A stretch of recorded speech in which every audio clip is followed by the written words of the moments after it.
मुख्यमंत्री माझी लाडकी बहीण योजनेमध्ये ज्या पात्र महिला आहेत त्यांना तर लाभ सुरळीत चालूच आहे, परंतु ज्या बहिणींची के.वाय.सी करताना चूक झालेली आहे आणि त्यांचा हप्ता थांबलेला आहे, याविषयी सविस्तर माहिती जाणून घेऊ मैत्रिणींनो. तत्पूर्वी चॅनलवर नवीन असाल आणि चॅनलला अजून सबस्क्राईब नसेल केले तर प्लीज चॅनलला सबस्क्राईब करत चला, म्हणजे अशाच नवीन नवीन अपडेट्स तुमच्यापर्यंत सगळ्यात आधी पोहोचतील.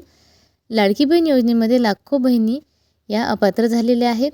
प्रत्येक जिल्ह्यामध्ये अपात्र बहिणींचा खूप मोठा आकडा आहे आणि त्याचं कारण म्हणजे फक्त के.वाय.सीची छोटीशी चूक. एका क्लिकमुळं लाडक्या बहिणींचे गेल्या 3 महिन्यापासूनचे पैसे अजूनही त्यांना मिळालेले नाही. तर आता ही के.वाय.सीची दुरुस्तीसुद्धा सुरू आहे, परंतु ती ऑफलाईन पद्धतीने सुरू आहे. 3 हप्त्याचे पैसे थांबले आहे, एकूण 4,500 रुपये. के.वाय.सी दुरुस्ती पद्धत ऑफलाईन सुरू आहे, परंतु अजूनही काही जिल्ह्यांमध्ये के.वाय.सी दुरुस्तीची पद्धत सुरू झालेली नाही.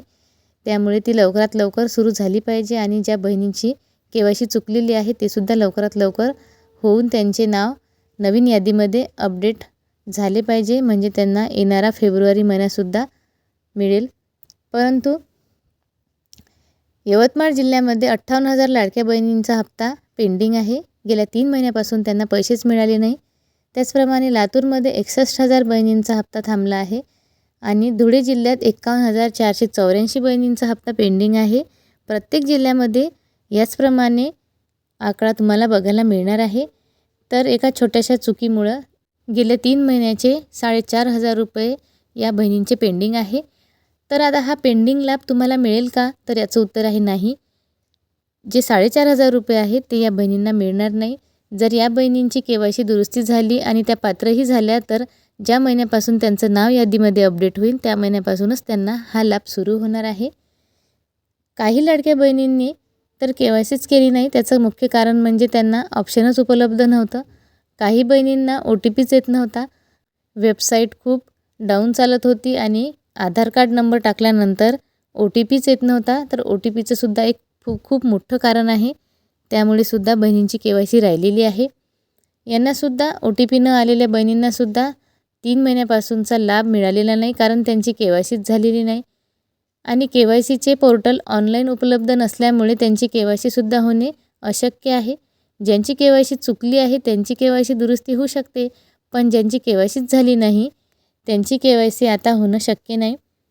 त्यामुळं शासनाला अशी विनंती आहे की लवकरात लवकर जर ऑनलाईन पोर्टल सुरू केलं तर ज्या बहिणीची के.वाय.सी झालीच नाही त्यांचीसुद्धा ऑनलाईन के.वाय.सी होईल आणि त्यांनासुद्धा लाभ मिळेल. आणि खरं तर ह्या गरजू आणि पात्र बहिणी आहेत, त्यांची के.वाय.सी झाली नसल्यामुळे त्यांना लाभ मिळालेला नाही.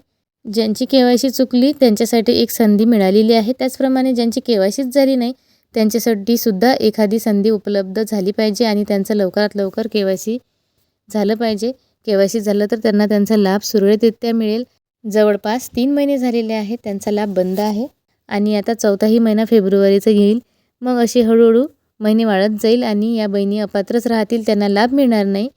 तर मैत्रिणींनो, ही होती अतिशय महत्त्वपूर्ण बातमी. लाडकी बहीण योजनेविषयी कुठलाही तुमच्या मनामध्ये प्रश्न असेल तर खाली कमेंट बॉक्समध्ये नक्की कळवा. बातमी महत्त्वपूर्ण आहे, सगळ्या लाडक्या बहिणींपर्यंत शेअर करा. चॅनलवर नवीन असाल तर चॅनलला पटकन सबस्क्राईब करा आणि तुमची जर के.वाय.सी झाली असेल तर तुम्हाला लाभ मिळतो का हे सुद्धा कमेंट बॉक्समध्ये नक्की कळवा. पुन्हा भेटू असेच एक महत्त्वपूर्ण अपडेट घेऊन. तोपर्यंत धन्यवाद.